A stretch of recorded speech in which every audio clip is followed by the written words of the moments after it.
The active ingredient used in this experiment is self-rising flour. The reaction does not occur because of the flour, but because of the baking powder and the salt added to the flour. The baking powder and the salt are the leavening agents, and the type of leavening that is happening in this experiment is called chemical leavening. How it works. Baking powder has both an acid and a base. The base in the baking powder is baking soda, also referred to as sodium bicarbonate. It is a weak base, and when it gets wet, it will weakly ionize. The acid in the baking powder is sodium aluminum sulfate. When the powder gets wet, when mixed with other wet ingredients, the base and the acid will react to each other to form carbon dioxide bubbles. When the cupcakes are put into the oven, the carbon dioxide bubbles rise and cause leavening to happen. This is why baking powder is put into flour.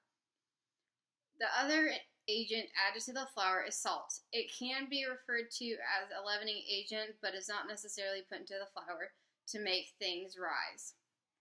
Salt has many roles, one including adding a stronger flavor to whatever is being baked.